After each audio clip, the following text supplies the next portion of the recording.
On se retrouve aujourd'hui en compagnie de deux invités impliqués dans la finance décentralisée. Aujourd'hui, on reçoit Jérémy Obadia de chez Ribbon Finance, un protocole de produits dérivés, d'options on-chain qui existe sur Ethereum, si je ne me trompe pas, ainsi que Correct. Marc Zeller, que vous connaissez, un grand résident habitué de la chaîne, euh, que je suis aussi ravi de retrouver sur cette émission, que je co-héberge comme d'habitude avec Benoît Huguet en haut à gauche de l'écran. Donc voilà, je vous propose d'attendre quelques instants, le temps que tout le monde reçoive la notification de Twitch, et puis préparez vos intros. Moi, je suis tout excité. Ça marche. Je suis content. J'ai plein de questions pour vous, chers amis. Voilà, j'ai passé des semaines compliquées. Donc, il y aura des questions personnelles. Il y aura un peu, j'ai besoin aussi d'un peu d'opium, mais on va revenir sur les briques on-chain, les briques off-chain. Et je pense que pour commencer, en fait, Jérémy, si tu nous faisais t'es notre nouvel invité, si tu pouvais nous faire une petite présentation de qui tu es, de comment tu en es arrivé au crypto, comment ça s'est passé la semaine dernière, enfin les semaines 2022 pour toi. Et voilà. Bien sûr. On commence par toi. Avec plaisir. Donc, je m'appelle Jérémy, je viens originellement de banlieue parisienne. Et donc, j'ai fait mes études entre les US et l'Angleterre. Et après ça, j'ai commencé à travailler chez Goldman Sachs en tant que structureur sur un desk de produits dérivés. Donc, l'idée, c'est que je créais du coup des structures plus farfelues les unes que les autres. Et on essaie de vendre ça à des clients. Et je regardais un peu la crypto de loin depuis à peu près 2017, quand il y avait la petite folie autour des ICO. Évidemment, j'avais un peu d'argent là-dedans, etc. Et puis, je suis en master au MIT. Et au MIT, j'ai pris des cours avec Gary Gensler, qui s'occupe d'essayer de réguler justement tout ça à travers la SEC aux États-Unis. Et donc, d'abord, je voulais explorer un peu le monde de la finance traditionnelle. Et puis, au bout d'un moment, je me suis rendu compte que c'était un peu répétitif et que ça allait sûrement être un peu plus marrant de faire ça en finance décentralisée. Et à l'époque, Ribbon commençait de plus en plus à grandir et je trouvais ça sympa. J'ai eu quelques discussions avec eux un peu auparavant et ils cherchaient quelqu'un justement pour créer un peu des nouveaux produits. Et donc j'ai rejoint en gros pour m'occuper justement de ça, de lancer des nouveaux produits, un peu apporter mon expertise un peu plus financière à l'équipe qui était composée majoritairement de devs. Et ce qui est assez marrant, justement, on parlait des dernières semaines, mais moi, j'ai rejoint en fait la boîte, j'ai quitté Goldman et j'ai rejoint Ribbon la semaine du crash de Luna. Donc, un bon moment pour rejoindre les cryptos. Fallait être sur Ça, quel plaisir. Ouais. Et serein et sûr sur ses appuis pour se dire, OK, allez, fine, on y va. Et en vrai, ça m'a pas posé de problème. On a réussi à quand même, depuis ce moment-là jusqu'à maintenant, on a réussi à shipper pas mal de produits nouveaux. Je pourrais vous en parler après. Et donc ouais, les semaines dernières, en soi, pour nous, ça, entre guillemets, ça continue de tourner, quoi. Il n'y a pas trop de problèmes. Pas de Voilà. drama affreux. Pas de drama, de notre côté, ça allait. Hop. Donc, Voilà. je partage, en tout cas, j'essaye de partager. Donc là, je suis sur l'interface de l'application de Ribbon Finance. Donc ça, c'est les produits que tu proposes? C'est toi le démon de la finance qui a orchestré tout ça? Pas tous. Beaucoup étaient là avant que j'arrive. Donc la plupart des produits qui sont genre covered call, je sais pas si vous pouvez voir en haut à gauche de chaque petite carte, il y a écrit à peu près ce que le produit fait. Ça, c'est en gros les produits phares qu'on a créés. Donc en fait, c'est juste, on va vendre des options et ces options, elles ont un prix et ce prix, en gros, on va le récupérer dans le vault.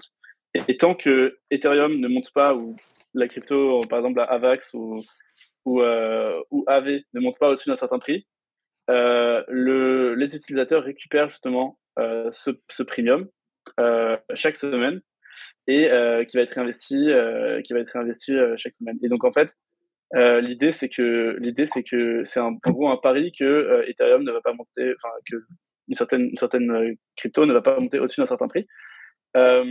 C'est ça le principe de vendre des options. En gros. Donc ça, tu parles d'une option, et tu parles d'une option en particulier, le covered call. Ouais, covered call. On vend des covered call. Donc on vend des call options. Et en fait, il suffit de déposer du coup par exemple de l'Ethereum. C'est assez simple. Si tu cliques sur une carte, tu verras, c'est assez simple de déposer. En fait, ça permet il faut juste déposer. Et tant que chaque semaine, on va sélectionner un prix au-dessus duquel Ethereum, par exemple, Là, il est ici, là. Exactement. Donc cette semaine, tant que c'est pas au-dessus de 1350, les utilisateurs vont récupérer leur yield. Et donc la semaine prochaine, ça va être un prix différent en fonction de comment, si tu veux, le prix de l'Ethereum bouge chaque semaine. Donc voilà. Écoute, Jérémy, moi je suis fasciné, mais je trouve, mais pourtant c'est un marché qui est dynamique, donc le marché des options.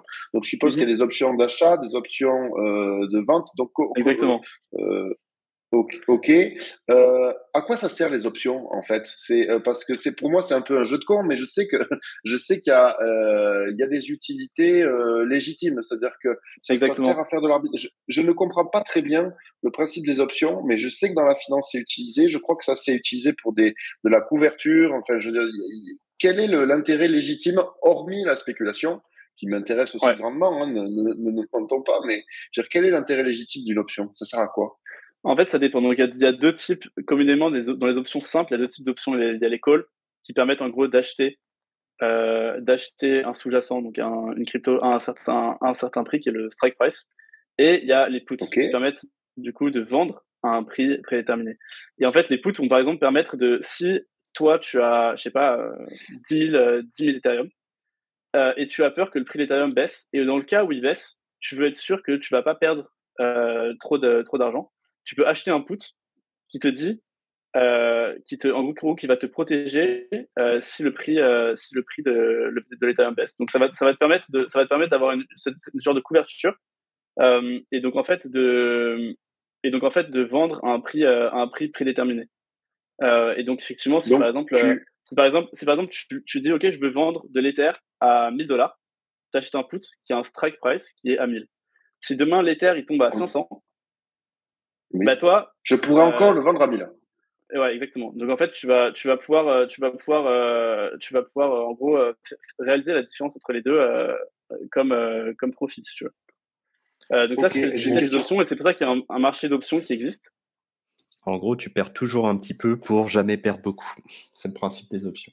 Ouais, si tu veux, pour te protéger, si tu veux, il y a des grands flux qu'on voit en finance traditionnelle, c'est des banques ou des asset managers qui, toutes les semaines ou tous les mois, vont acheter des options pour se protéger au cas où le marché baisse, par exemple. Qui vont acheter des puts, ce qu'on appelle des puts. Et de l'autre côté, tu as des gens qui vont, par exemple, celui-là, il est pas bon parce que, effectivement, le Ethereum a crash plusieurs fois et malheureusement, du coup, la performance en USD, elle est un peu plus, on les voit, là, je pense qu'il y a des grands crashs. Ouais, c'est ça. Exactement. On dirait la prise de poids d'une dinde pour Thanksgiving, tu vois. Et ça arrive et il y a le coup de couteau. Benoît, ce qui est important de comprendre, c'est que ce protocole Ribbon, c'est en fait, quand tu es utilisateur, tu es volatilité. Or, quand il y a beaucoup de volatilité, tu vas perdre des sous. En fait, tu gagnes de l'argent tout le temps chez Ribbon, sauf quand il y a des grands mouvements de prix. Exactement. En fait, quand tu as un grand mouvement up ou down, tu vas avoir en fait, tu vas en gros passer ce strike price et donc potentiellement perdre de l'argent. Du coup, en fait, ça c'est nos produits, si tu veux, qui sont un peu plus actifs. C'est-à-dire que généralement, les utilisateurs, cette semaine, ils veulent bien être exposés. La semaine d'après, ils vont peut-être mettre en pause leur position. Et donc, moi, un des produits que j'ai lancé, justement, qui s'appelle Ribbon Earn, qui est celui tout à gauche. On clique. Et un peu différent. Et en gros, si tu veux, là l'idée, c'est que t'as pas d'exposition vraiment au marché. Ce qui se passe, c'est qu'on va faire un prêt. Pas avec AV, mais avec notre propre plateforme de lending. Je l'ai vu, Ribbon Lend. Exactement, Ribbon Lend. Et en fait, ce qui va se passer, c'est que le prêt, les intérêts qui sont générés avec ce prêt, vont être utilisés pour acheter les options cette fois. Tu vas pas vendre, mais tu vas les acheter. Donc, ce qui va se passer, c'est que disons, un exemple simple, c'est disons que t'as quelqu'un qui est prêt à t'emprunter de l'argent à 10% par an. Tu lui donnes 1 million et te rend 100 000 à la fin de l'année. Toi, ce que tu vas faire, c'est que tu vas investir ces 100 000 dans une option qui va te donner en gros un payoff qui est soit zéro, soit quelque chose de positif. Ce qui fait que si, tant que le prêt est repayé, et si l'option a un payoff qui est positif en plus, tu vas gagner de l'argent si tu veux. C'est ça l'idée. Okay. Donc l'idée, c'est que exactement, tu combines un peu les deux, ce qui fait qu'au pire des cas, tu récupères entre guillemets ce que tu as mis. Dans le meilleur des cas, tu récupères ce que tu as mis plus quelque chose en plus, quoi, si tu veux. On prête à qui? Et en fait, pour l'instant, on prête à Wintermute, uniquement qui n'a pas été affecté par l'histoire de FTX. Et c'est chaud. Maintenant, on voit que ouais. Non, honnêtement, moi je me souviens quand on a commencé le lending, on voyait des taux qui étaient très élevés et on se disait bon il y a forcément peut-être une petite raison pour ça. Et quand on voit ce qui se passe avec Alameda, on comprend qu'il y a une raison, on comprend que c'est là quoi. D'ailleurs, savoir si que le under collateralized loan comme ça, là, en ce moment c'est Maple Finance. Alors ça n'a rien à voir avec Ribbon, bien sûr, mais Maple Finance là ils ont leur premier loan qui a pas, enfin l'emprunteur ne rembourse pas là. Il est en grace période, c'est pas officiellement en défaut, donc il reste quelques jours avant que ce soit un défaut officiel, mais c'est M11 et M11 annonce que ils ont des soucis avec FTX. Ça me rappelle. C'est Oros. Et en fait, Oros, ce qui est marrant, c'est qu'ils ont aussi une pool qui est similaire à celle de Maple sur Clearpool. Et en fait, ce qui se passe, c'est que quand entre guillemets, on va être en défaut, c'est-à-dire qu'on ne peut pas rembourser les fonds et qu'il y a beaucoup de retraits qui sont effectués, ils ont une période de 3 jours pour en gros rembourser une certaine partie. Et ça fait plusieurs semaines là que ce qu'ils font, c'est qu'ils remboursent le minimum pour ne pas être en défaut, et chaque semaine ils rééchelonnent la dette en fait. Exactement. De la dette. Donc c'est pas très positif, mais ouais en fait clairement on pourra en parler avec Marc, mais le uncollateralized lending c'est quelque chose qui en crypto malheureusement est encore risqué, même si on utilise des underwriters comme Credora qui vont faire toute une analyse de crédit sur en gros l'emprunteur. Ça reste quelque chose qui va se risquer, et c'est pour ça que d'ailleurs on est en train de lancer, ça va être annoncé aujourd'hui, un nouveau produit qui, au lieu d'utiliser cette partie en gros de lending, de prêt sans collatéral, on utilise en fait pour acheter ces options, au lieu d'utiliser un prêt, on va utiliser du staking yield qui vient d'Ethereum. Ce qui rend le produit en gros beaucoup plus robuste dans la mesure où il n'y a plus de risque de crédit, quoi. Ça me rappelle une de mes mésaventures avec les DeFi Option Vault. Enfin, une petite déception, et c'est tout simplement lié au fait que je n'ai peut-être pas suffisamment bien fait ma due diligence. Moi, je mettais de la liquidité dans un système qui s'appelle Sega Finance, c'est une boîte dans laquelle j'ai investi. Et en fait, il s'avérait que le quoted APY qu'on avait sur le site, c'était pas le pur produit, ce que l'option payait réellement. L'option avait un poids négligeable dans le yield affiché, dans le rendement affiché. C'était surtout lié à des prêts sous-collatéralisés sur la plateforme dont Mark Zeller a parlé, Maple Finance. Et pour moi, ça le faisait pas à titre personnel parce que, même si c'était pas clair en fait. Il n'y avait pas marqué. Exactement. Ils ont jamais été clairs là-dessus. Ouais. Pardon. Non, mais t'as raison. En gros, ce que je veux dire, c'est que justement, on a essayé de jouer les cartes de la transparence parce que c'est clairement un élément. Enfin, c'est là d'où provient le risque dans le produit. Et Sega n'avait été moins été, et effectivement, ils prêtaient à Alameda en plus. Mais bon, ça, c'est une autre histoire. Ils ont reçu, je crois, un ISDA des familles. Ils avaient 13 millions au début de la débâcle de. Ouais, c'était. Non, ils sont très bien sortis pour le coup. Ouais. Sur le sujet de l'under collateralized loan, on avait reçu quelqu'un aussi de Atlantis, je ne sais pas si vous connaissez, et qui avait l'air de travailler avec Wintermute. Oui, Atlantis travaille également avec Wintermute, mais c'est pas exactement comme Ribbon, c'est plus comme Sega ou Maple Finance. On est plus dans ces domaines-là. Ouais. Ok, et alors est-ce que vous pouvez répéter une deuxième fois pour moi la différence, parce que je suis pas sûr d'avoir compris exactement. Entre Maple tu vois, et justement Ribbonland. Entre Maple par exemple, et Ribbonland, si tu veux. En fait, Maple, par exemple, tu vas devoir Maple que je connais pas. Maple, si tu veux, tu vas devoir. Enfin, ça va être similaire, ça va être du uncollateralized lending. La plus grosse différence, ça va être que les termes sont fixés, c'est-à-dire que tu vas pas pouvoir sortir ta liquidité et tu vas avoir, en gros, bloqué ta liquidité pour une durée fixe. Alors que Ribbonland, tu peux en fait exit n'importe quand. Un peu, entre guillemets, plus similaire à AV dans la mesure où c'est hyper liquide. Ok. Bon, ben merci. Et on est d'accord que c'est sous-collatéralisé. Sous-collatéralisé, correct. Ok, donc ce qui fait une grande différence avec... parce que moi, ce que j'avais compris de la présente interview, mais c'est que c'était des produits différents, en fait, hein, donc avec des risques, des rendements différents, des risques différents. C'était pas la même chose. Moi, les deux m'amusent. Hein, et si on en comprend, évidemment, les tenants et les aboutissants, c'est tout. Ouais, c'est sûr. Non, c'est clair. De toute façon, la finance décentralisée, si tu veux qu'elle s'agrandisse, elle faut qu'elle s'étende sur 3 domaines en particulier. Aujourd'hui, son centre de gravité, notamment avec AV, c'est le surcollateralized loan, c'est-à-dire qu'il y a toujours plus de collatéral on-chain que de dette. Alors ça, c'est très bien, ça l'a pris cette année, je pense que c'est le système le plus résilient, mais ça scale pas. C'est-à-dire que c'est quand même assez contraignant au niveau financier et c'est pas forcément ce qu'il y a de plus de plus efficace, mais voilà. Mais au moins ça fonctionne. Le deuxième point, c'est le off-chain collateral loan, ou alors ce qu'on appelle real world asset, où on va avoir des titres financiers de la finance traditionnelle, comme des titres obligataires, comme tout un tas de choses qui ne sont pas on-chain, mais qu'on va faire valoir pour ouvrir des crédits. Le leader là-dessus, c'est MakerDAO aujourd'hui. Et le troisième point, c'est under collateralized loan. On va faire appel à des market makers, des institutions, et on va ouvrir une ligne de crédit par rapport à un credit score. Et en fait, ces 3 points-là ont des risques et des avantages et des désavantages, mais je pense que les 3 sont amenés à se développer. Et ce qui est important pour les gens qui nous écoutent, c'est de bien comprendre les tenants et aboutissants, qu'on n'est pas exactement dans les mêmes risques, mais aussi que ce sera pas exactement les mêmes rendements, pas exactement les mêmes acteurs qui sont impliqués. Mais loin de moi l'idée de dire il y a un truc qui est mieux que l'autre, quoi.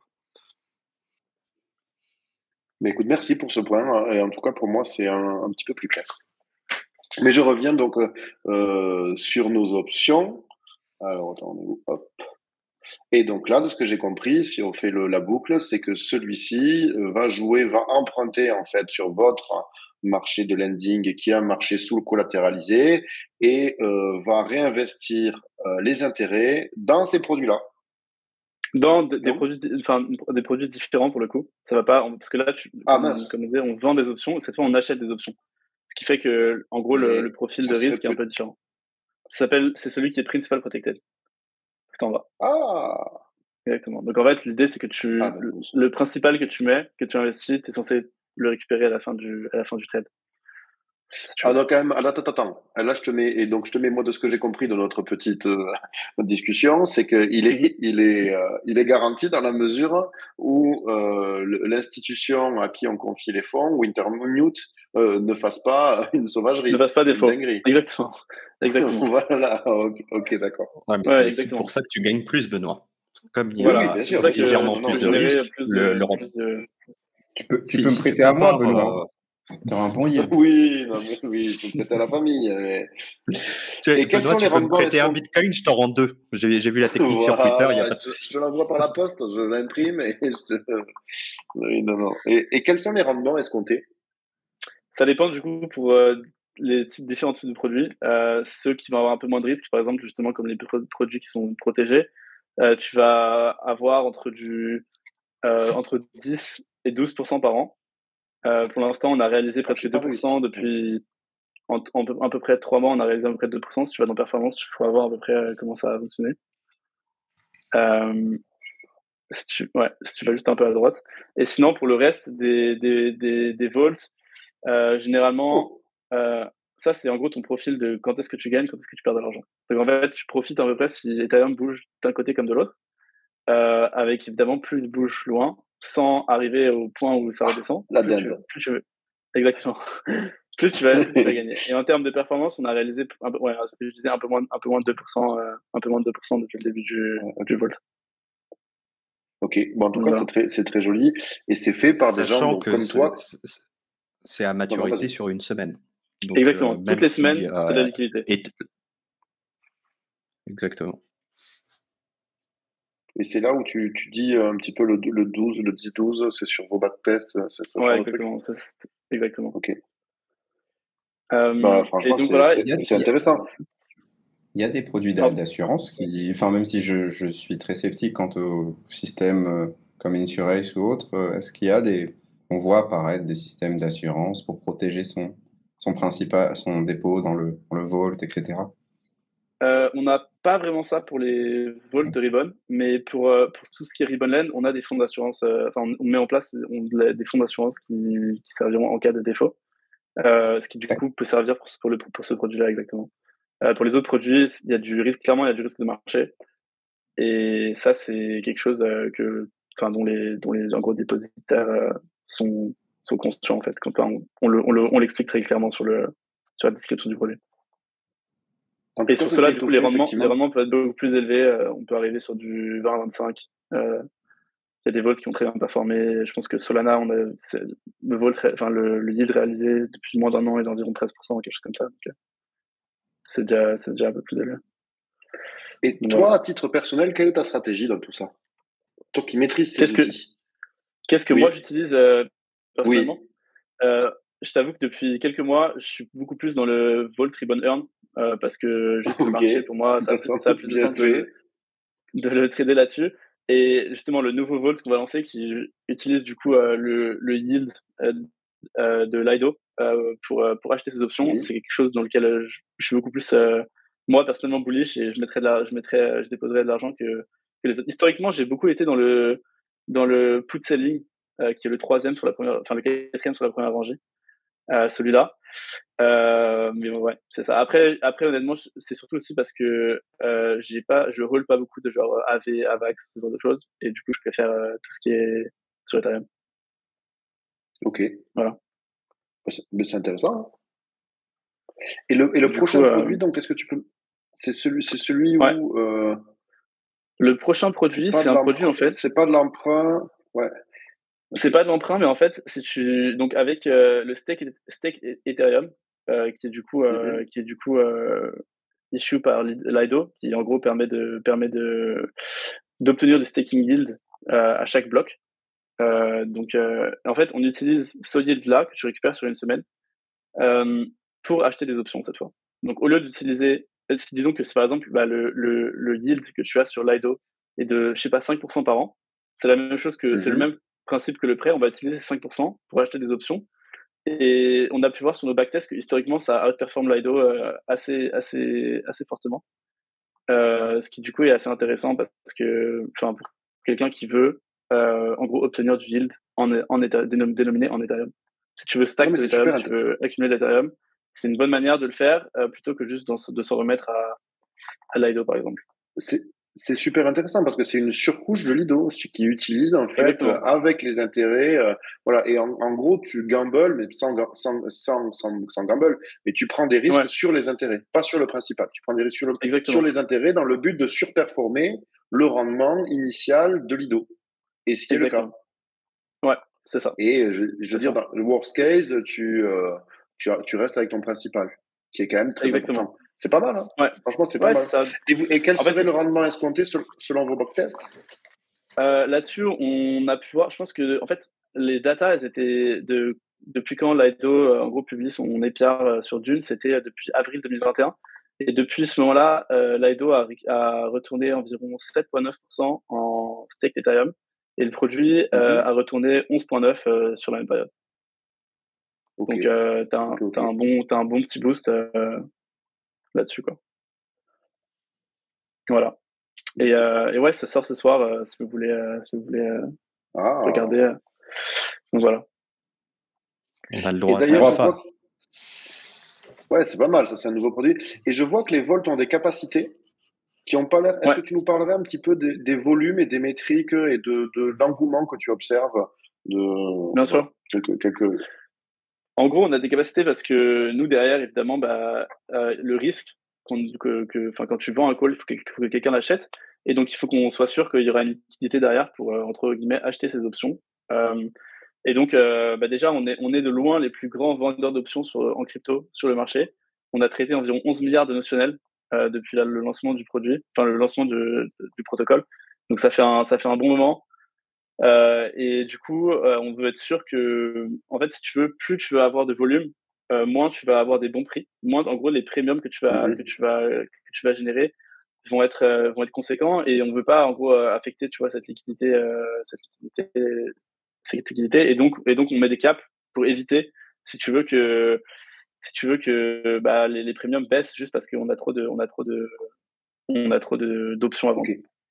Donc c'est ça. Et en fait, on a pas mal travaillé sur notre système de comment on vend ces options pour qu'elles soient un peu optimisées. Donc on fait des ventes aux enchères, si tu veux, entre plusieurs market makers institutionnels. Tout est on-chain, donc il n'y a aucun risque de contrepartie de notre part.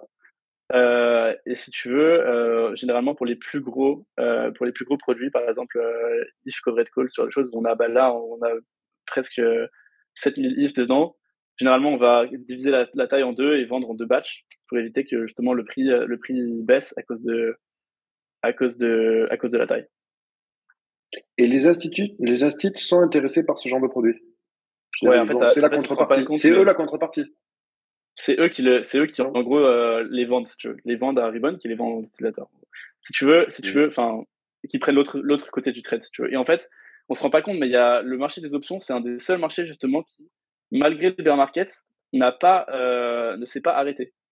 C'est-à-dire que si tu regardes le open interest sur les perps et les futures, etc., c'est down plus ou moins depuis le début de l'année. Alors que les options, ça continue de croître énormément. Parce qu'en fait, tu as plein d'acteurs qui sont intéressés par ça et tu as plein de market makers, que ce soit Wintermute, QCP, enfin tous les grands noms, qui ouvrent des desks de trading d'options.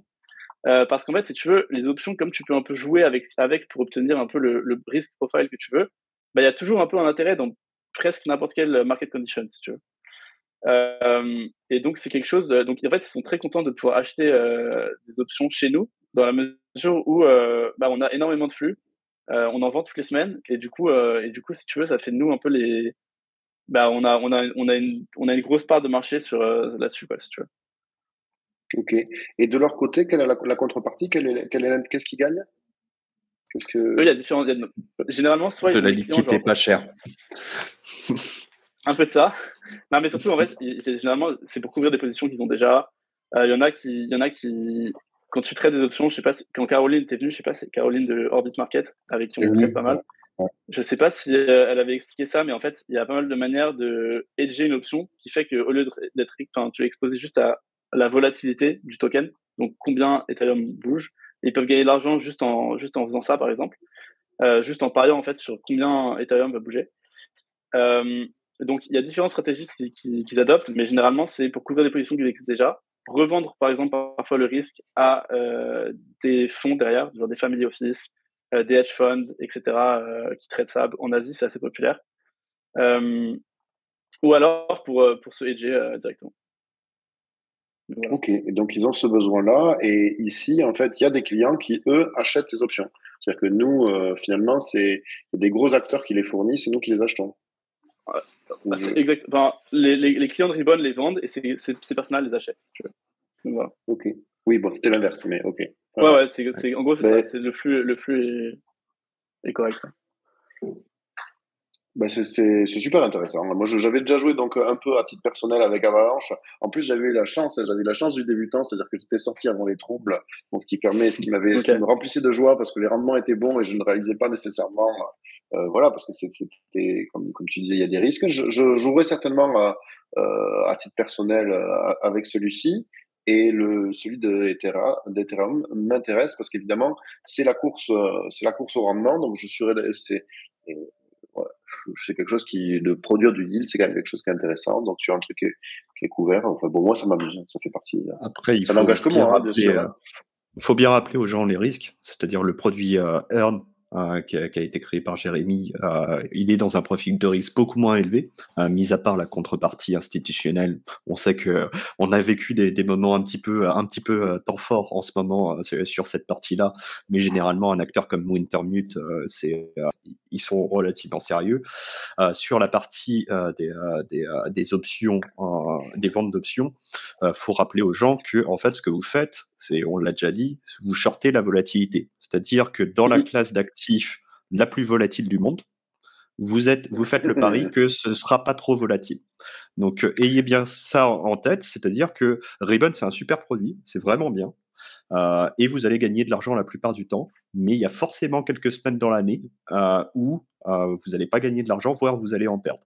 Et ça, il faut en avoir conscience. Il faut avoir conscience de la volatilité. C'est pas un truc où on dépose et puis on se barre et on revient dans 2 ans.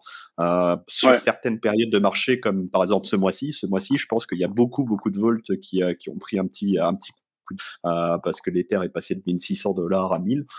Je pense que ça a striké dans pas mal de sens. Et il faut faire attention. Juste j'ai le fait que c'est un très bon produit, vraiment, mais faites vos propres recherches en tant qu'investisseur. Ouais, exactement. Je pense qu'il y a un truc qui est important, comme tu as dit, justement, il y a des semaines où justement ça va pas forcément bien se passer. C'est pour ça que justement les vaults qui sont pas principal protected, donc les vaults un peu traditionnels qui font la majorité de notre offre, c'est quelque chose qu'il faut pas prendre comme quelque chose qu'on dépose et on oublie. C'est quelque chose qu'il faut un peu plus activement manager pour être sûr de pas être pris dans un. Si on pense que le marché va se casser la gueule, clairement c'est pas forcément là-dedans qu'il faut être. Ça c'est certain. Du coup, ouais, ça c'est clair que. Mais tu peux pas t'en servir de façon comme des financiers aussi, c'est-à-dire que tu pourrais couvrir des positions, tu vois, et rester exposé. Il y en a qui font ça.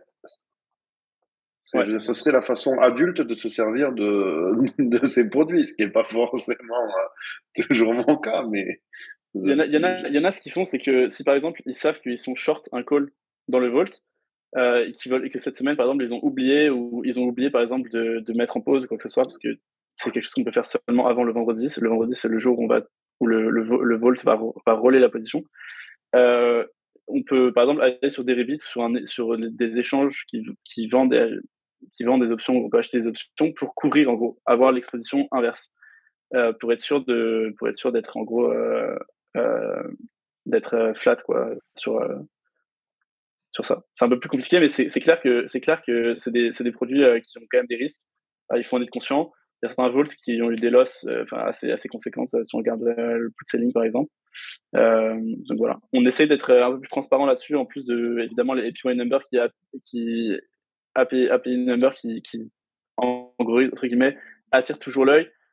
Sur les détails des cartes, on peut voir qu'il y a un peu plus de métriques qui donnent une idée de à quel point le Vault peut être profitable, etc. Si par exemple tu vas sur n'importe lequel, tu pourras avoir la performance historique, combien de fois par exemple le Vault va exactement dépasser ce prix qui fait que l'utilisateur va perdre de l'argent, et quelle est la perte en moyenne dans ce genre de cas, qui donne un peu plus de contexte entre guillemets par rapport à la performance.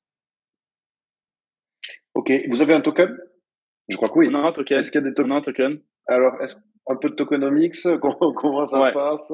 Il y a un peu de tokenomics. Qu'est-ce que ça donne là-dessus? Donc, en fait, il y a 2 choses.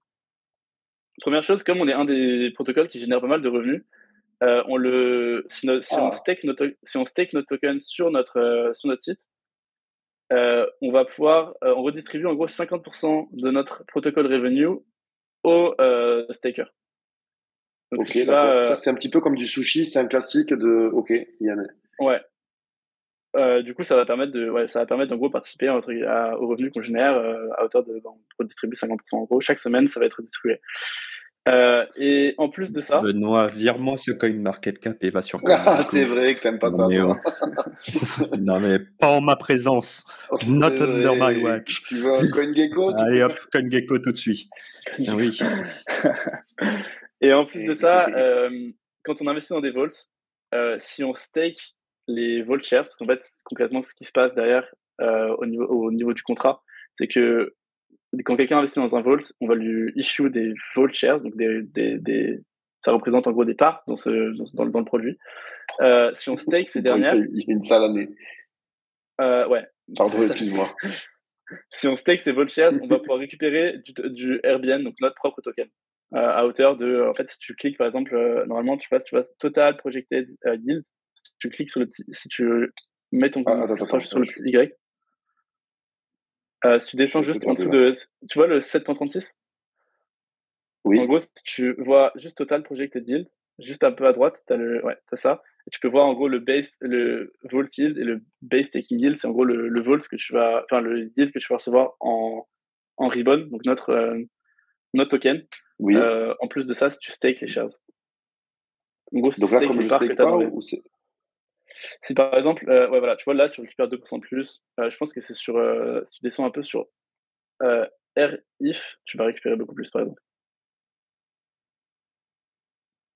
Oui. Ouais, tu vois, 25%. Ça, c'est quoi? C'est Incentivized? C'est des incentives? Ouais, c'est des incentives, exactement. Donc voilà. Ok, dans la traduction de la curve noire. Ouais. C'est ça nos tokenomics principaux. Après, on a quelques petits autres incentives, des bounties, ce genre de choses. On va lancer un referral programme aussi. Voilà. C'est un token inflationniste ou il est limité? Il est limité. Ok. Il est limité. Et au niveau de la dilution, il en est où de sa courbe d'émission? C'est assez. Ah ouais, ok. Ouais. 58%. Ouais, t'as mis. Ok. Bon, ça c'est rigolo parce que en fait, effectivement, à titre personnel, tu vois, j'en ai marre des tokens purement inflationnistes. Et c'est-à-dire que c'est vrai que ça c'est une bonne DApp, tu vois, une DApp qui génère du volume, qui prend des frais et qui les redistribue aux détenteurs du token. Je trouve que c'est ce que tu viens de décrire, hein, c'est plutôt quelque chose de sain. C'est dommage que par exemple Uniswap ne fournisse pas ça. Tu vois, et c'est clairement moi les trucs qu'il faut regarder. Après, je suis pas spécialiste, hein, je sais qu'il y a des price to earn. En fait, il faut faire tout un tas de calculs savants. Mais déjà, la première métrique intéressante, c'est le volume. Donc, savoir que vous faites des milliards de volumes sur des options, c'est plutôt cool. Derrière, avec le volume, évidemment, il faut regarder les frais parce que du volume sans frais, ça vaut rien. Tu vois, s'il y a des frais qui sont élevés, tu peux regarder l'activité. Je sais pas où c'est que vous savez où on peut voir justement les revenus que génèrent les protocoles, chers amis. Je sais que ça c'est un truc. En fait, nous on a un Dude, si tu veux, où tu peux voir ça directement. Et sinon, il y a sur terminal. Cryptofi.info, fi avec un S. Je regardais ça sur token terminal, nous généralement. Ah non, c'est bon, pardon. Ils m'ont pardonné. Ils m'ont récupéré, regarde, j'ai été à la repêche. Ah, ça c'est un bon dev, ça. Ouais, franchement, ils ont bien compris qu'il y avait des mecs comme moi. Je suis pas sûr que Ribbon soit listé dessus, par contre. Jérémy, il faudrait que tu écrives à Attends, David. Mais ouais, clairement, c'est pas sérieux. Non, mais si tu veux, sinon on est sur token terminal, si tu veux voir. Tu peux voir, c'est 365 jours, je sais pas où on est. Ouais, si tu veux regarder.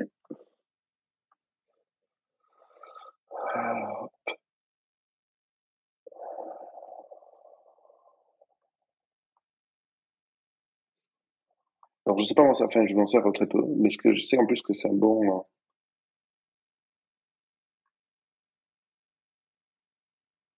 Parce que.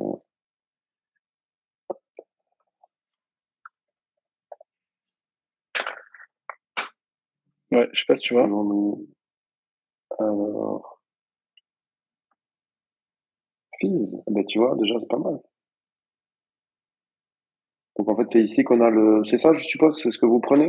Attends, ouais, pardon, excuse-moi. Ouais, ça c'est exactement, ça c'est sur 30 jours exactement. Donc on a fait, ouais. Voilà. Peut-être qu'on peut le rapporter, donc tu vois, à l'année, c'est 11 millions, je sais pas sur quoi se rapporte. C'est one day, ok. Non, ça devrait être 30 jours, je pense que t'avais le. Non, dans Cryptofi, c'est par jour, mais. Ouais.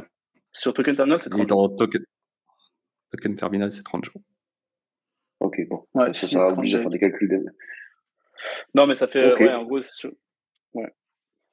30K par jour. Ouais, à peu près, ouais. 30K par jour, ce qui nous le place pas si mal, hein. Ici. Ouais, c'est ça. Je mets un ribbon par ici. Ben, c'est vrai que c'est sympa, en fait. Oh, il y a GMX qui s'est énervé, je vois. Ouais. GMX, depuis qu'ils ont introduit le x50, ils mangent de la fille. C'est les degen aiment bien payer. Mais tant mieux, hein, ouais, le degen est un bon client. Ah putain, mais attends, mais c'est incroyable parce qu'ils ont fait une percée cosmique. Ouais, ils ont introduit le x50, c'était x20 avant, je crois, le maximum, ou x30. C'est fou, attends, mais toute la différence, le x50. Mais ils l'ont introduit quand? Là, il y a dans le mois. Ok. Ils ont toujours. En plus, c'était la bonne période. Le mec qui a shorté x50 ce mois-ci, il a mis la daronne à l'abri, comme on dit. À mon avis, il y en a quelques-uns qui se sont broc.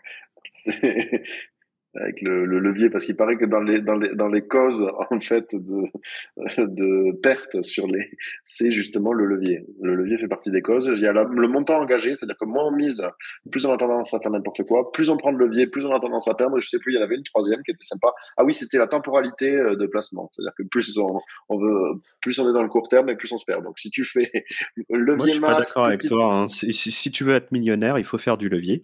La seule condition, c'est qu'il faut commencer en tant que milliardaire et ça passe. Voilà, c'est la fameuse blague de, je sais plus, là, d'acheter une compagnie. Comment tu deviens millionnaire? Tu achètes une compagnie aérienne. T'étais milliardaire, t'achètes une compagnie aérienne et tu deviens millionnaire.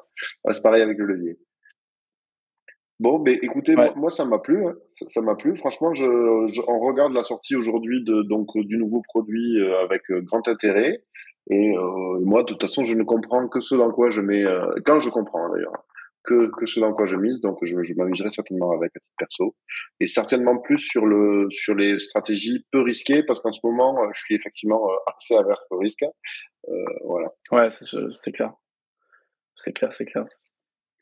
Je comprends. Moi, j'ai des questions pour toi, Marc, maintenant.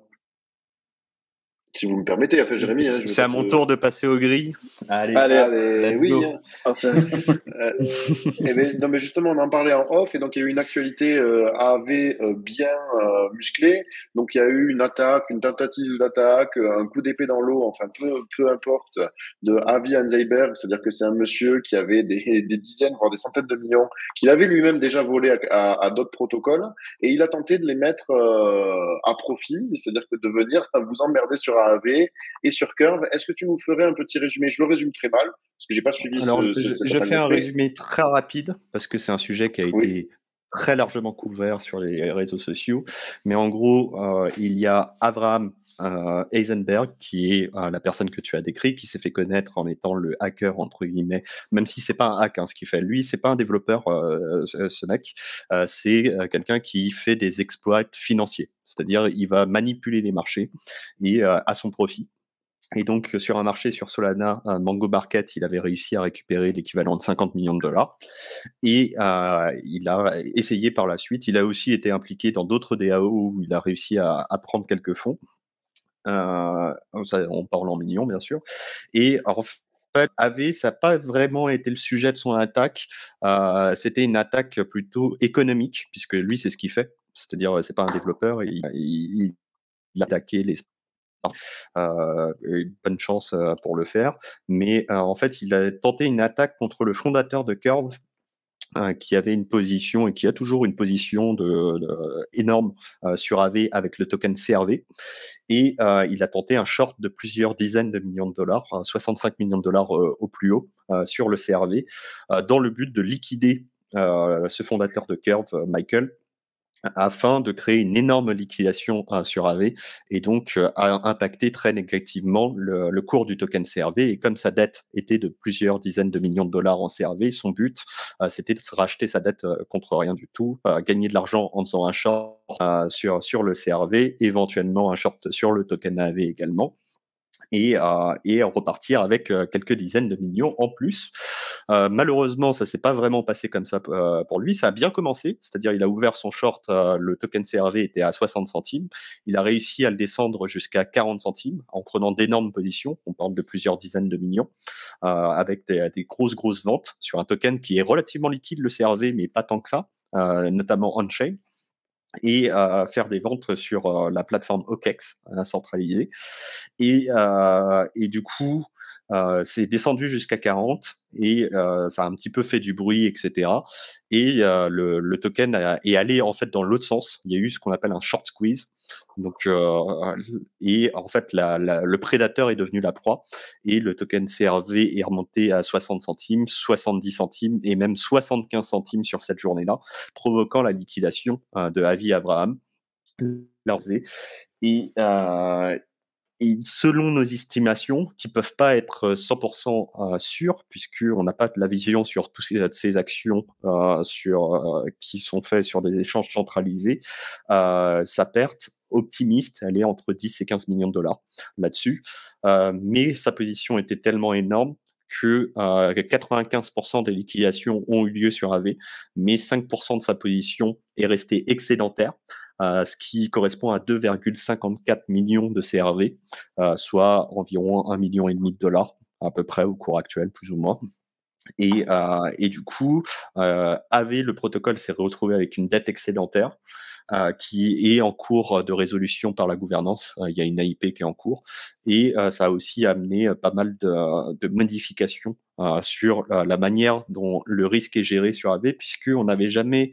les scénarios de risque de comment on définit les collatéraux, comment on choisit les actifs sur AV, un scénario où quelqu'un était prêt à risquer autant d'argent pour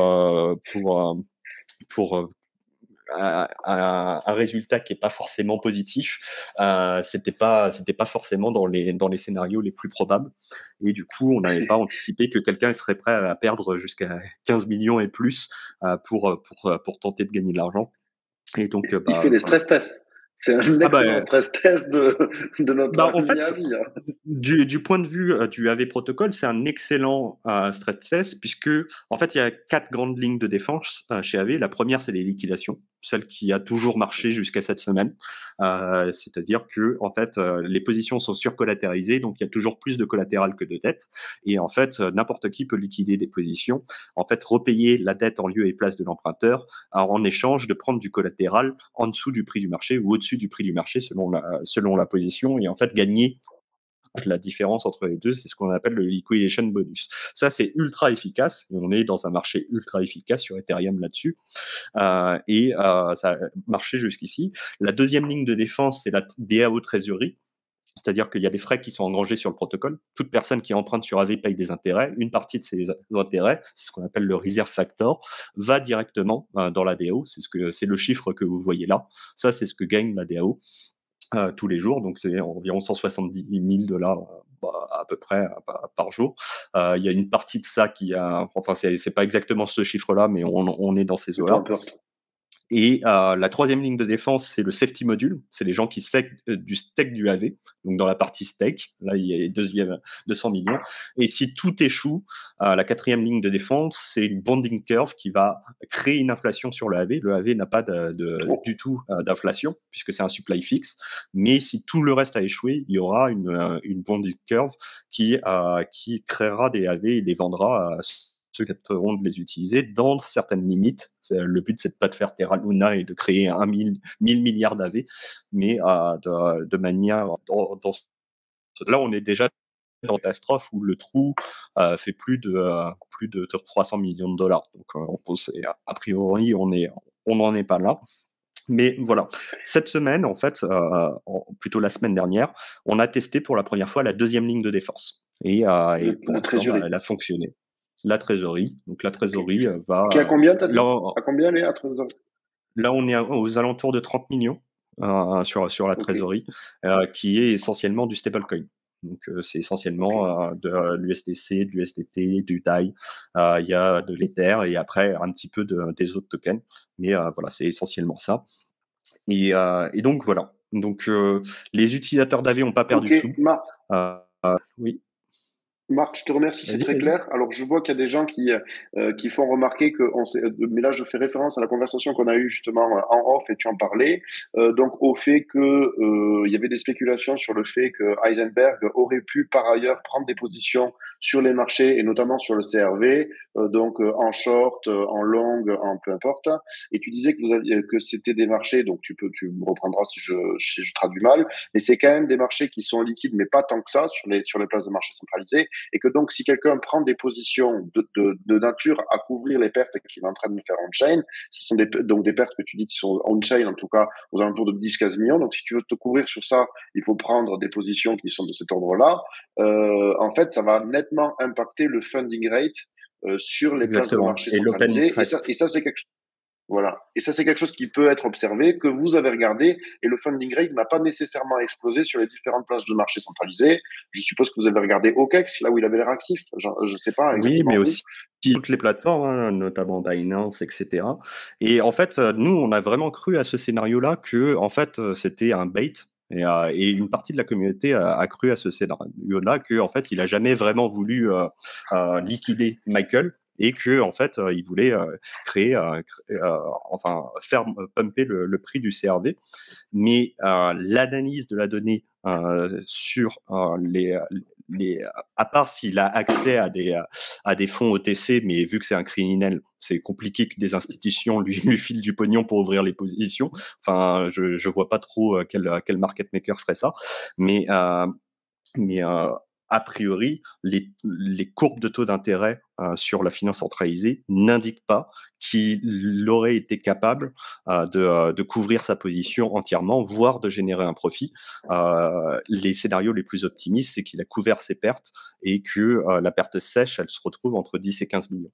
Et moi, en dehors de toute chose, parce que je peux comprendre que, oui, le mec dire que l'autre gars s'en est sorti et a gagné des sous, mais si on prend 2 secondes, qu'on reste complètement neutre et qu'on prend du recul sur la situation, et qu'on regarde la personnalité de ce bonhomme-là, c'est quand même quelqu'un qui est extrêmement public sur ses actions. C'est-à-dire que pendant toute l'opération, il était très actif sur les réseaux sociaux.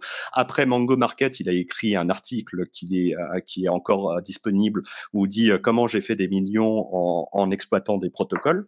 Et bizarrement, depuis cette affaire, il est extrêmement silencieux où il parle d'autre chose. Il n'a pas réévoqué l'affaire d'AV une seule fois sur les réseaux sociaux. Moi, je pense qu'il y a des silences qui disent beaucoup. Et je pense que si on veut rester neutre et si on veut pas croire en notre analyse de marché, et pourtant les chiffres sont publics, je pense qu'il y a des silences qui parlent à notre place également. Non, mais ok, mais bon, voilà, ça c'est effectivement, c'est un point de vue, c'est pas forcément le plus intéressant. Donc le plus intéressant aussi, c'est ce que je regarde. Bon, c'est en dehors de cette attaque, de ce stress test, de ce que tu veux. Quelles sont donc les mesures que vous avez mis en place? Et donc je vois qu'il y a eu des AIP, donc des AAV Improvement Proposal, donc les 121, 125. Est-ce que tu nous parlerais de l'évolution notamment de AAV? Donc bon, déjà tu nous as parlé des 4 leviers de sécurité. Je ne connaissais pas le 4e, figure-toi. Alors le quatrième, il n'est pas implémenté au niveau des contrats. Okay. Déjà, c'est quelque chose qui est évoqué dans les tokenomics, mais il n'est pas implémenté dans les contrats. Donc aujourd'hui, c'est impossible de créer des nouveaux AV techniquement. Il n'y a pas la possibilité au niveau des contrats. Donc, ça nécessitera dans tous les cas des votes de gouvernance pour autoriser cette action et même déployer les contrats qui autorisent cette action. On parle de vote de gouvernance avec les plus hauts corps. Donc, c'est pas quelque chose qui peut passer du jour au lendemain. Et même c'est quelque chose auquel moi, à titre personnel, je suis défavorable. Mais bon. Au niveau des décisions qui ont été prises suite à cette action, en gros, pour simplifier au maximum, il est devenu impossible de shorter beaucoup d'actifs sur AV. Donc, on peut les utiliser comme collatéral. Donc, par exemple, le CRV depuis l'AIP 125. Donc, il y a une réaction court terme. En réalité, pose pour dire bon, il vient de se passer quelque chose, on va prendre le temps de refaire nos calculs, faire en sorte que tout soit safe, refaire les simulations, prenez en compte d'éventuelles d'autres difficultés. Et là, c'est ce que tu vois, borrowing is disable, ça veut dire on ne peut pas emprunter cet actif. Donc on ne peut pas parier à la baisse sur le curve. Par contre, on peut l'apporter en liquidité et emprunter en utilisant du curve en collatéral. Ça, c'est autre chose. Et du coup, donc la première réaction à court terme, ça a été de bloquer certains marchés. Donc les gens pouvaient, c'est de la défi, hein, donc les fonds sont jamais bloqués. Les gens pouvaient rembourser leurs positions, retirer leurs fonds, ça n'a jamais été bloqué. Par contre, redéposer plus d'actifs ou emprunter avec ces actifs, c'était plus possible. Ça, c'était la 121. Et la proposition 125, elle est venue quelques jours après, une fois que les nouveaux modèles de sécurité ont été mis en place, réouvrir ces marchés, et dont certains, voilà, ça c'est 121, ça c'est 125, pardon, et dont certains continuent d'être coupés parce que leur liquidité ne permet plus de les avoir sur AV de manière safe, et d'autres juste couper la possibilité de shorter ces actifs. C'est ceux qui ont été réactions de court terme dont tu parlais. Voilà. Ça, c'est la réaction de coup de terme. On prend tous ces actifs qui sont des actifs avec le moins de liquidité sur AV. On dit, OK, on appuie sur le bouton pause. Alors, quand je dis on, c'est la gouvernance. Hein, tu vois bien qu'il y a des gens qui ont voté. Oui, ici. Ça a été assez unanime. Hein. Enfin, franchement, j'ai l'impression que... il y a 2 AV qui ont voté non. Et il faut reconnaître leur choix. Et voilà, ils avaient le droit, ils ont voté non.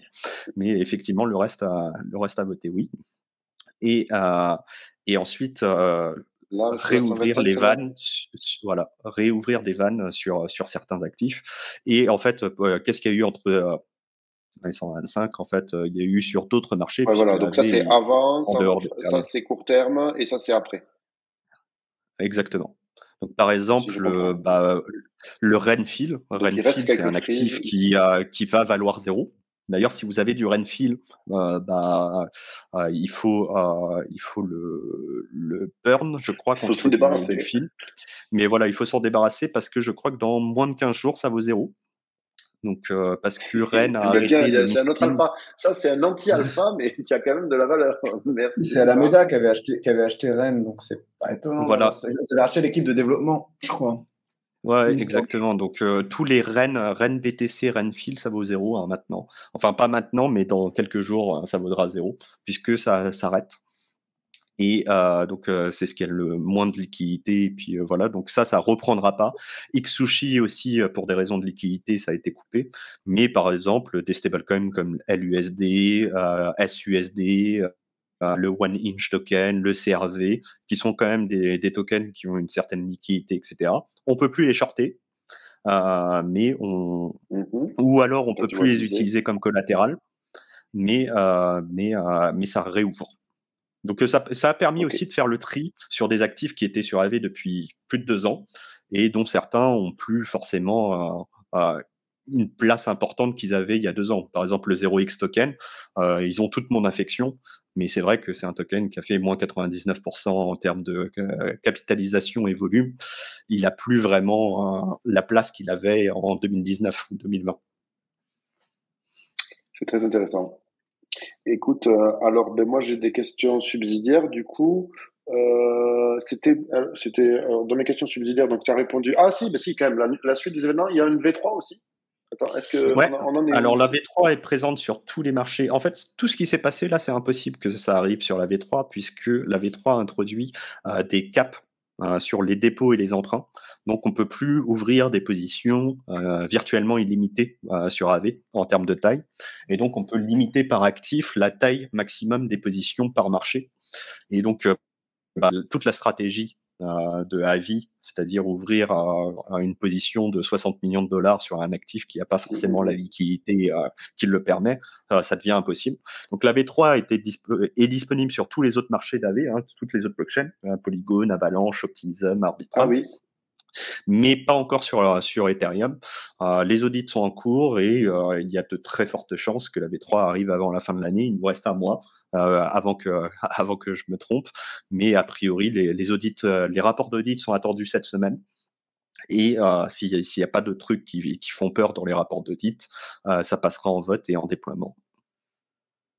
Bon, ok, pas mal. Et merci. Et écoute, longue vie à AV, j'ai envie de te dire. Et donc, moi, maintenant, les questions subsidiaires, c'est est-ce que vous avez vu, avec la faillite de FTX, des mouvements de marché arriver sur la finance décentralisée? Parce qu'on pourrait supposer que, alors c'est peut-être moins le cas sur AV, sur les options, peut-être que ça peut être le cas. Je pense que le grand gagnant, depuis la fin de FTX, on a 60% d'utilisateurs en plus. Alors, l'adresse unique active. Donc ça a explosé. Ça se voit pas forcément dans la liquidité parce que on est en bear market, donc la valeur des actifs, les marchés ont perdu un petit peu, mais les marchés ont bien perdu suite à FTX. Mais par contre, utilisateur, c'est impossible puisqu'on est de la DeFi, on collecte aucune information personnelle sur les gens, donc on ne sait pas qui sont derrière les adresses. Mais par contre, en termes d'adresses uniques actives, ça a fait plus 60% depuis FTX. Donc il y a eu une énorme différence et les gens s'intéressent. Je pense que Ledger, si vous les invitez, je pense qu'ils ont fait des belles ventes aussi et c'est pour le mieux au final. Non, c'est clair. Sur le marché option, on a vu des changements. Nous, juste en termes de nos utilisateurs, d'abord, on a eu pas mal de chutes de capitaux juste sur notre produit de lending, évidemment, juste de la peur. On a réussi à process tous les retraits, évidemment, il n'y a pas eu de problème parce qu'au Internet, il n'y avait aucun problème. Et sur le reste de nos produits, juste les gens ont parti un peu. En termes de liquidité dans le marché, de manière générale, la volatilité a beaucoup augmenté. Et du coup, on a vu un peu moins de liquidité sur les options, de manière générale. Et puis, par exemple, Alameda, qui était assez présent sur le market making d'options, le desk a disparu. Donc, pareil, ça fait un peu de monde en moins pour participer là-dedans, tu vois. Et ouais. Du coup, mais bon, ça c'est assez disons. Mais ouais. Et alors, et du coup, on en est où? Moi, alors j'ai plusieurs questions aussi qui viennent. Ah oui, c'était la question des alphas, parce que je dois vous donner des alphas. Donc moi, dans les alphas, quand je vois qui peuvent être intéressants, c'est les PEG et les DPEG. Il y a pas mal d'ambiance en ce moment sur des PEG et les DPEG, et je pense qu'il y en a quelques-uns qui sont irrationnels. Des PEG et les DPEG. C'est-à-dire qu'il y a des DPEG qui sont bienvenus. Mais... voilà. Alors moi, je vais attaquer par le plus obvious, le wet. Alors il y a aucun problème sur le wrap it. Pour donner en quelques mots, en fait, Ethereum c'est pas un token, c'est l'actif natif qui permet de payer les frais de transaction sur la blockchain Ethereum. Et du coup, si on veut trader sur Uniswap, si on veut déposer sur Aave, si on veut déposer sur Ribbon, si on veut interagir avec des smart contracts, on peut pas le faire avec de l'Ether puisque c'est pas un token. Donc, il faut transformer ces Ethers en un ERC20 qui s'appelle le WETH. En fait, on incorpore, on enveloppe ces Ethers dans un smart contract ERC20. C'est ça le WETH. Et c'est le smart contract le plus utilisé d'Ethereum. Il est très très simple par design, parce que il faut que ce soit bête et méchant et robuste, et il n'y a aucun risque de dépeg sur le web, puisque n'importe qui peut à tout moment pour un échanger des wets contre des ethers et inversement. Oui, il y a une grosse frayeur là, je vois. Alors, ça c'est CoinGecko qui bug. Non, CoinGecko, ça c'est rien. Faut pas regarder. Ça serait magnifique parce que. Mais ça, CoinGecko qui bug. Ça n'a... Après, là, je vois de tels volumes qu'il y a peut-être eu des coups de panique quand même. Ouais. Mais c'est possible. Par contre, si vous avez peur, moi, je suis prêt à acheter tous vos wrap Ether à 95 centimes d'Ether l'unité et de manière illimitée. Sans problème. Oui, d'accord, Marc. Mais moi, je l'ai pas monitoré finement, mais j'ai pas vu peut-être que j'ai vu des discussions sur les réseaux sociaux, mais sur le cours, je sais pas s'il y a eu des PEG, ça a donné quoi. Par contre, un qui est plus actif au niveau de PEG, des PEG, et je pense que la situation est plus intéressante, parce que je suis d'accord avec ce que tu viens de dire, mais c'est tellement évident est-ce qu'il y a eu tellement d'opportunités que ça? Je sais pas. Franchement, peut-être qu'il y en a eu. Tu peux pas le trader. Non, tu peux pas le trader. Oui, voilà, c'est des gens qui ont des positions short sur les marchés et qui essayent de faire peur à tout le monde pour gagner un peu d'argent. C'est vraiment, on est dans la phase de marché où tout le monde va raconter tout et n'importe quoi pour faire peur aux gens et essayer de gagner de l'argent là-dessus, quoi. Ouais.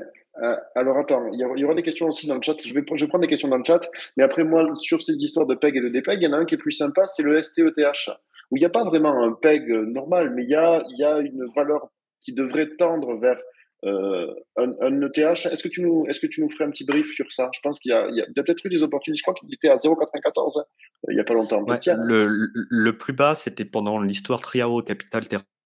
Puisque Triaro Capital s'est fait liquider, ils avaient une énorme position à STETH et du coup ils ont dû vendre leur STETH pour récupérer des Ethers sur Curve et ils l'ont fait un petit peu comme des bourrins. Et du coup, ils ont fait descendre à 92 centimes d'Ether le STETH, ce qui était quand même une belle opportunité parce que acheter des STETH à 92 centimes, c'est comme avoir 2 ans de staking reward gratuit. Franchement, gratuit. Et du coup, il y en a qui en ont profité. Moi, j'en ai profité. Hein, c'est clairement. C'est pas un bug de. Non, ça c'est réellement arrivé. Et en fait, moi aussi, pourquoi profité, figure-toi. Pourquoi c'est pas le même prix? Puisque en fait, tant qu'il n'y a pas la mise à jour Shanghai qui permet de unstaker, quand on stake de l'Ether, c'est une autoroute à une seule voie. En tout cas dans un seul sens, et on peut pas revenir en arrière, et on pourra pas revenir en arrière tant qu'on peut pas unstaker de l'Ether. Unstaker de l'Ether selon le Core Dev, excusez-moi, donc qui est la réunion régulière des Core Dev d'Ethereum. Il est tentatif pour mars 2023. Donc ça, c'est une information qui date de la semaine dernière, du call le plus récent. Et du coup, a priori, les withdraws unstackés serait pour mars de cette année. Après, c'est l'Ethereum Foundation, donc on rajoute 2-3 mois de sécurité et on vise plutôt juin, parce qu'il faut jamais leur faire confiance sur les dates. Mais on est plus proche de ça. Par le faire. Il est très fort. Ils finissent par le faire. Ils le font jamais dans les délais, mais ils finissent par le faire. Ils sont en train de se recréer une réputation là-dessus, petit à petit. Et du coup, le PEG sera beaucoup plus fort quand il y aura du unstack, puisque dès qu'il sera moins cher, il y a des gens qui achèteront comme des bourrins, unstackeront et feront de l'arbitrage dans les deux sens comme ça, quoi. Mais pour l'instant, effectivement, ça dépend de la liquidité de perdre. Et évidemment, là, l'oiseau noir, mais je sais qu'il y a une réponse à ça, mais c'est que n'y aurait-il pas une pression baissière au moment de l'unstake? Et je dirais, je crois qu'évidemment, ça a été anticipé, mais quelques mots là-dessus, parce que c'est vrai que je sais pas combien il y a des mille. En fait, ça marche par slot. Et en fait, il y a un certain nombre de validateurs qui peuvent staker sur Ethereum. On peut pas le faire tout d'un coup. En fait, il y a une file d'attente pour commencer à staker. Et c'est la même chose pour le unstack. Donc, c'est impossible d'avoir, par exemple, 1 million d'Ether qui est unstack le premier jour. Il y a environ 1000 slots par jour possible en stake et en unstack. Et donc, le pire qui puisse arriver, si tout le monde a envie de se barrer du staking d'Ethereum d'un seul coup, c'est d'avoir 32 000 Ethers de pression vendeuse par jour, c'est-à-dire l'équivalent de 1000 validateurs, 1000 fois 32, ce qui est possible, mais on est sur des chiffres qui sont bien inférieurs à ce que la pression des mineurs avant le merge. Donc, oui. Non, mais ça, et par rapport au volume d'Ethereum, 32 000 Ethers, c'est pas... À peu près 1000. Dit combien? Non, d'accord, ça c'est journalier. Et des stakés en tout, est-ce qu'on le sait ou pas? 14 millions à peu près, je crois. Ok. Je crois que c'est 14 millions au total. Ouais, donc au pire, c'est une pression journalière de 32 000 et j'ai aucune idée de ce que. Et c'est là où tu dis à quoi il faut le mettre en rapport avec ce qui était miné à l'époque. Et mais moi, je vous fais le pari. Je vous fais le pari que quand le unstack va arriver, il y aura plus de nouveaux stakers que de gens qui unstack.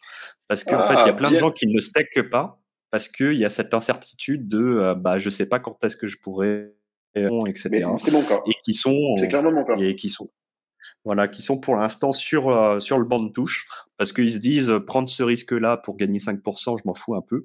Par contre, quand ce risque va plus ou moins disparaître, il y a plein de gens qui vont se pointer dans le staking d'Ethereum. Donc, mon pari, c'est que le solde entre staking et unstaking sera en faveur du staking, en tout cas sur les premières semaines, les premiers mois, avant que ça se stabilise. Tu sais, alors ça, c'est une discipline qu'on adore. Nous, on adore tous les pronostics, qu'ils soient justes, qu'ils soient visionnaires ou qu'ils soient parfaitement faux. Moi, ça me remplit de joie à chaque fois. Donc, et pour l'instant, je crois que tu t'en sens pas mal parce que tu avais annoncé des drames, tu avais été assez annonciateur sur pas mal d'histoires. Donc, on prend celui-là. C'est ta nouvelle vision. Elle sera ramenée au bout du jour, donc tu seras félicité s'il y a lieu. Tu seras on rira de ce pronostic s'il y a lieu aussi. Bah oui, c'est tout l'intérêt du jeu.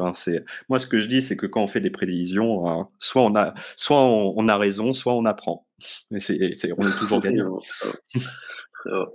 Voilà. Alors, qu'est-ce que j'avais dans les petits sujets chauds aussi? Dernier point sur le staking, c'est enfin sur les wrap tokens, c'est le WBitGo qui a fait beaucoup de bruit aussi, qui a eu son petit dépec de 1%.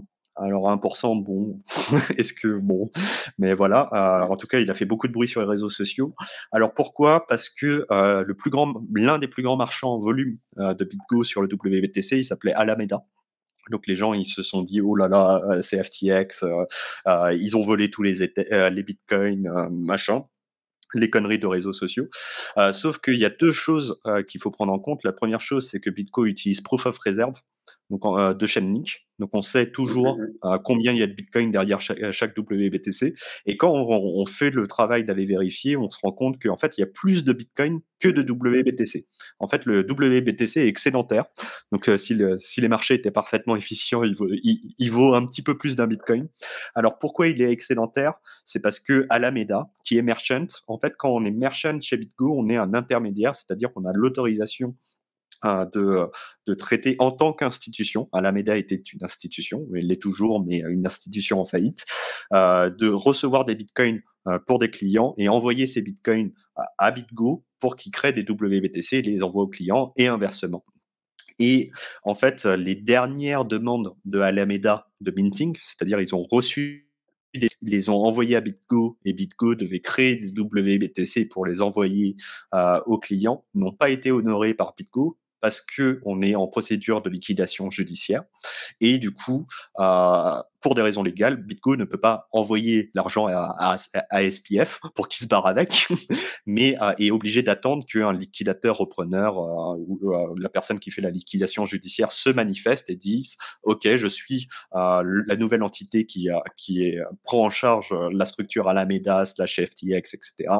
et envoyer WBTC ici. » Et donc, jusqu'à qu'il y ait une demande légale que ça arrive, et ben ces bitcoins-là sont bloqués et sont gardés par BitGo. Mais dans tous les cas, il n'existe pas de scénario où il y a moins de bitcoins que de WBTC, donc rien ne justifie un dépeg du WBTC. Bon, ok, c'est assez simple. Donc là, c'était que des pegs. Et il y en a un, si, il y a le dépeg total, c'est tout ce qui a Rennes dedans. Donc Rennes, c'est fuyé. Ça, par contre, c'est vrai. Ça, tout ce qui a Rennes dedans sur Ethereum, ça vaut 0. Dans quelques jours, là, je crois que c'est dans une dizaine de jours qu'ils coupent les vannes. Donc les W, c'est bon, les Rennes, c'est mauvais. Ouais. Ça, c'est...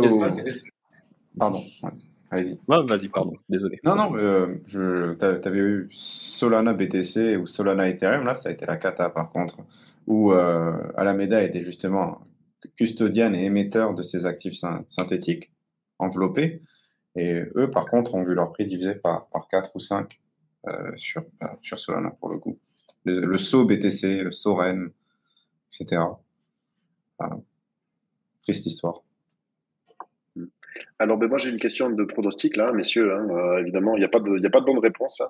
C'est au doigt mouillé. Déjà, il y a est-ce que SBF va être inquiété par la justice?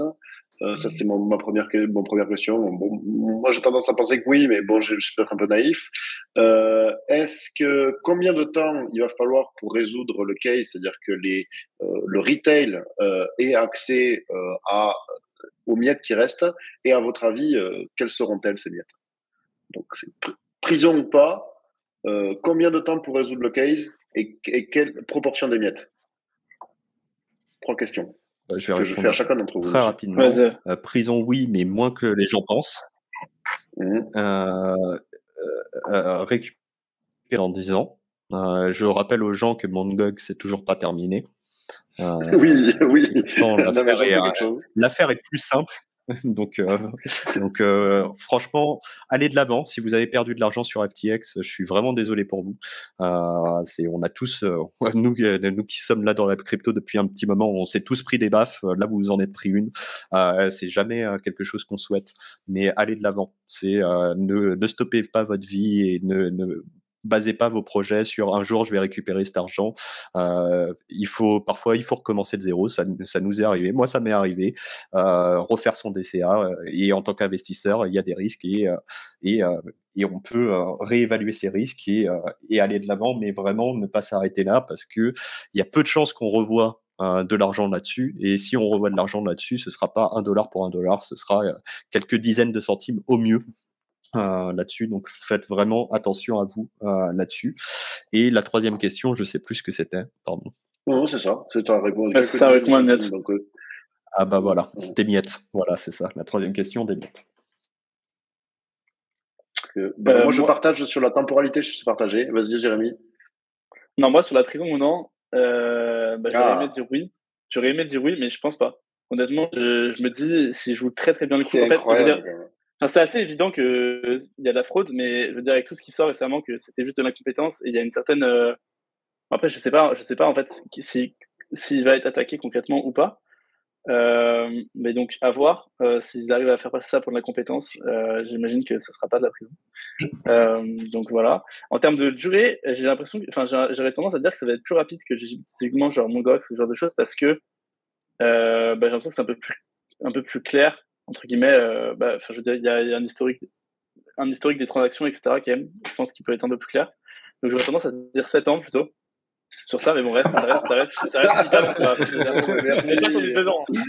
Non, mais tu vois, ça va pas, je me dis, c'est pas un truc dans 15 ans, ils vont pas savoir où sont les trucs. Genre, ok, on sait que ce qui reste, tu vois ce que je veux dire. Il y a un CEO qui a repris le truc pour gérer la liquidation. Je me dis que ça va être peut-être un peu plus organisé, quoi.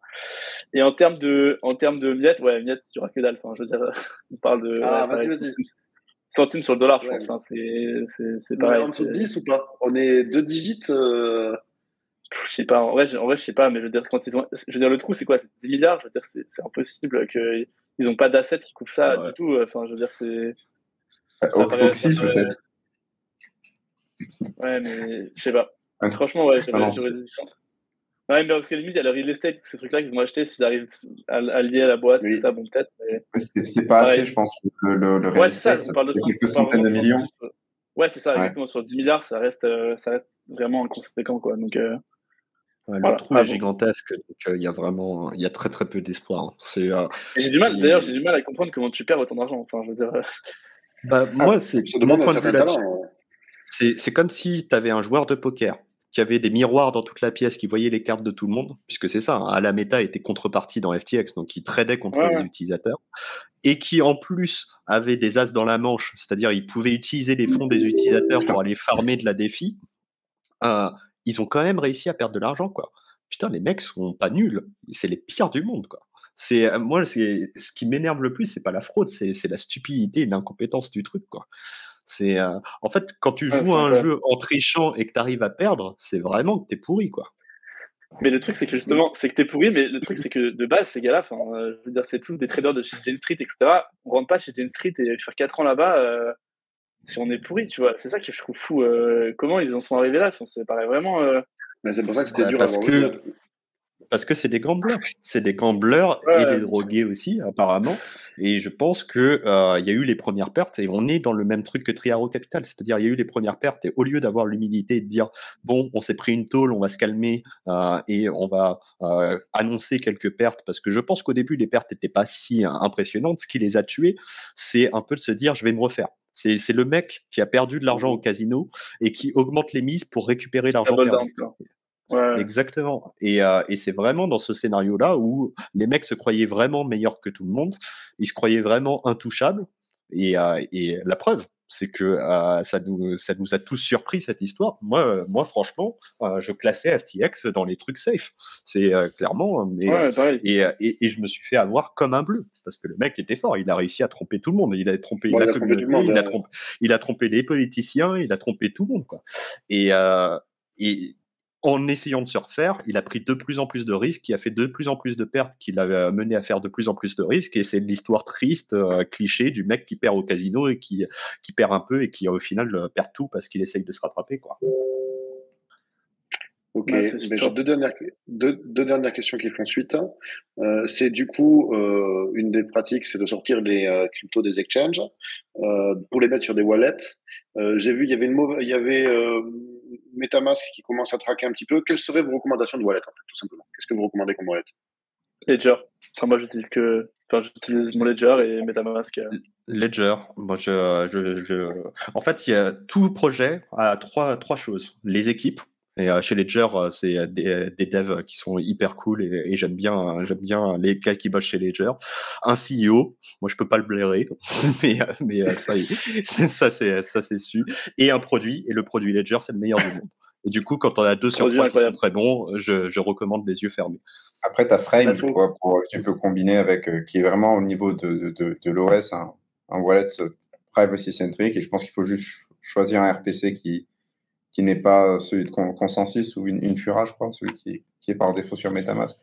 Ouais, ça j'avais montré dans le dernier live sur Cryptomatrix, j'ai montré ça prend 1 minute sur Frame pour changer de RPC.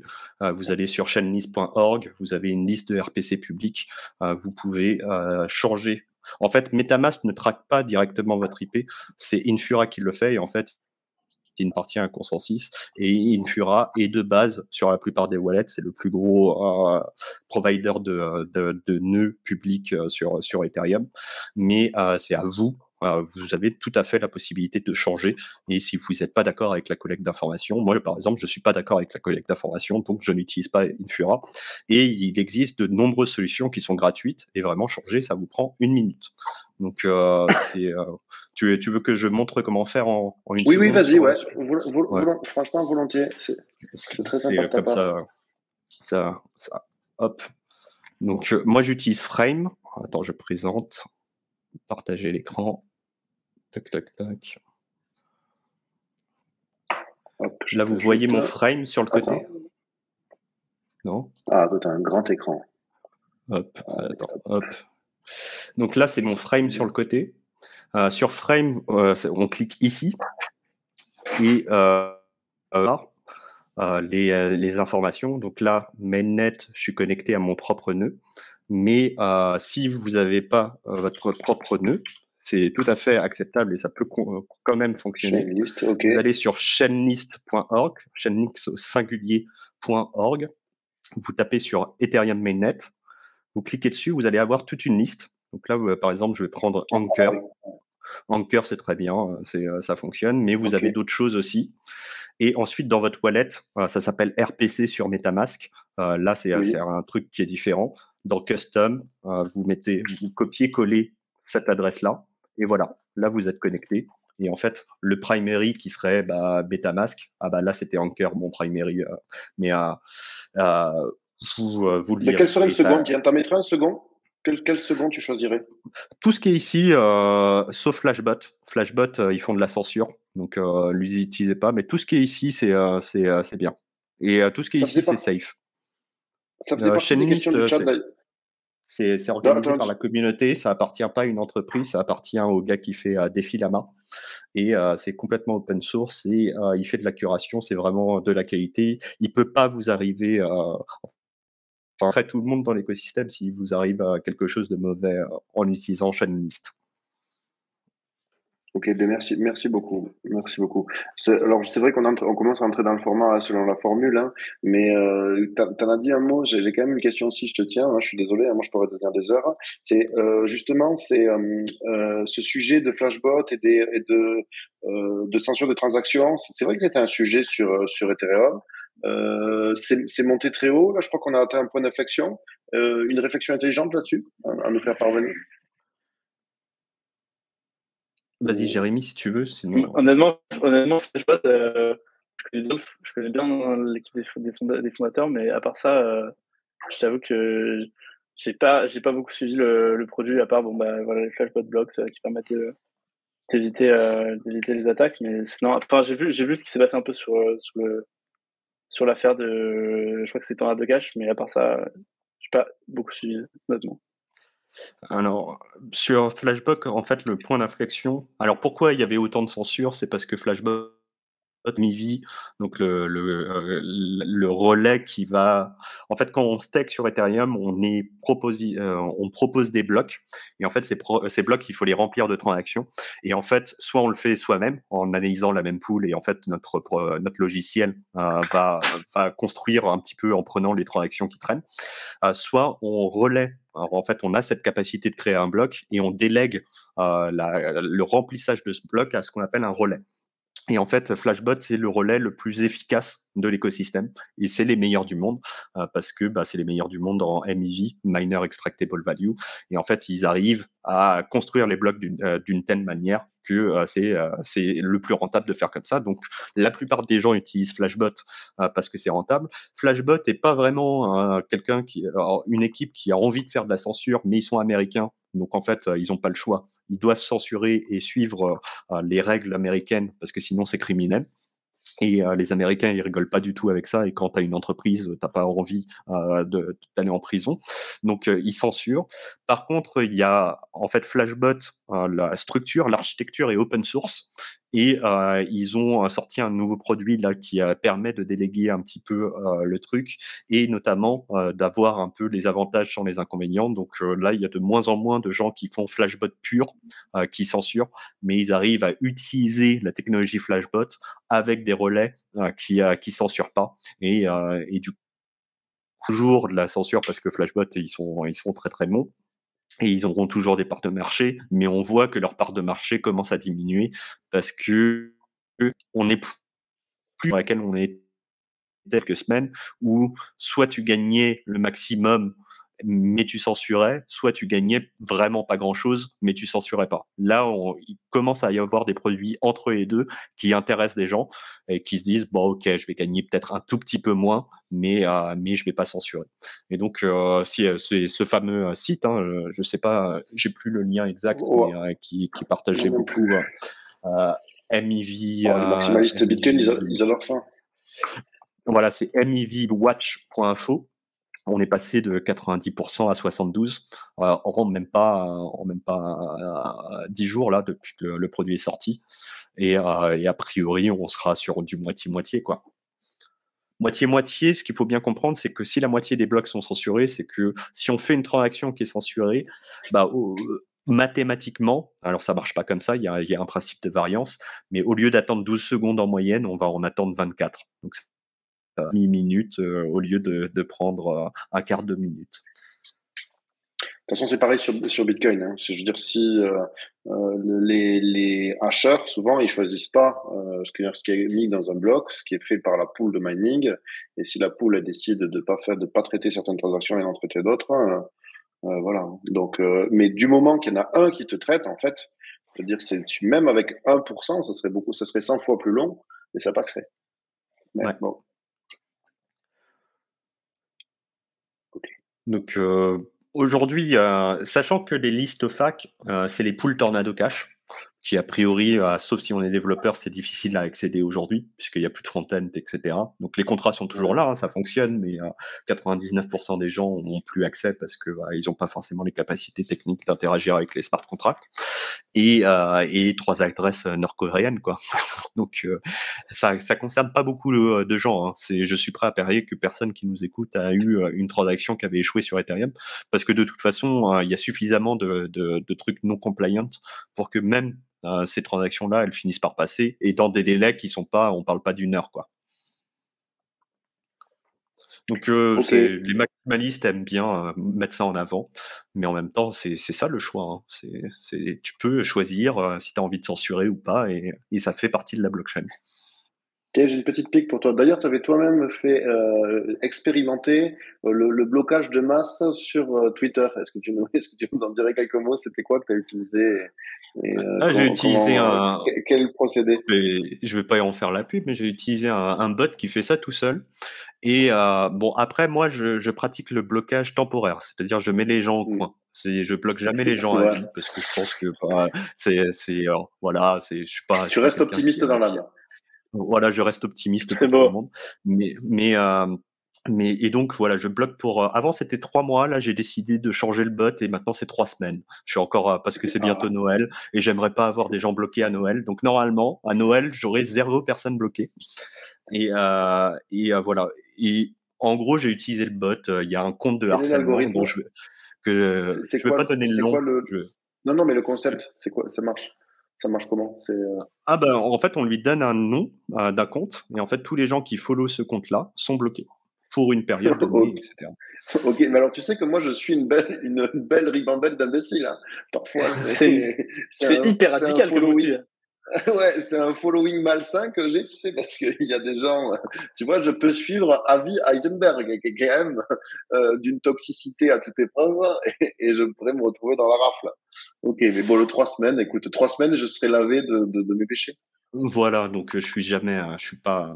Et donc j'ai testé le truc sur un compte en particulier dont je ferai pas la pub, qui est pas un compte de la communauté, pas quelqu'un de connu, il y a pas de drama, etc.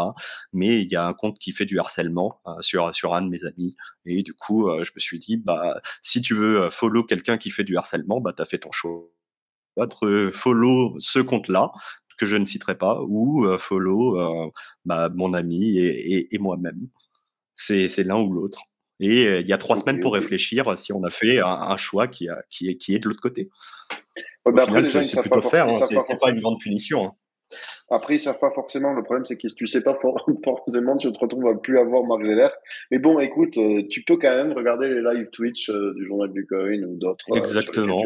Et puis, ce compte-là, il n'y a pas de débat, en fait. Hein. C'est du pur harcèlement. Donc, il n'y a pas du tout. Voilà. Il n'y a pas d'autre contenu, quoi. Ok. Exactement. Les amis de mes amis sont mes ennemis.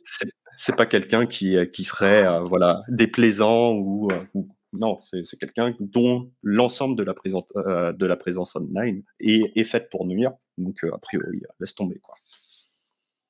Oui, moi, j'ai pas suivi l'affaire en détail. Écoute, mais j'étais curieux j'étais curieux de la méthode.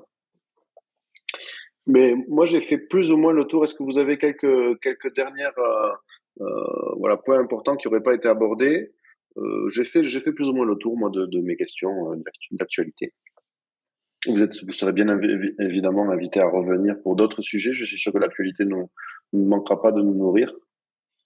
Bah oui, et c'est toujours un plaisir de passer au JDC. Hein. À chaque fois que je viens, un grand plaisir. Merci beaucoup. En tout cas, merci beaucoup pour l'invite. C'était super sympa et super conversation très intéressant. Ça serait un plaisir de revenir pour discuter de l'actu, tout ça. C'est très sympa. Ben, le plaisir était grandement partagé. Moi, j'ai plein de devoirs à faire. Hein. Vous me donnez toujours des devoirs. Donc, mais c'est avec plaisir que je vais me lancer là-dedans.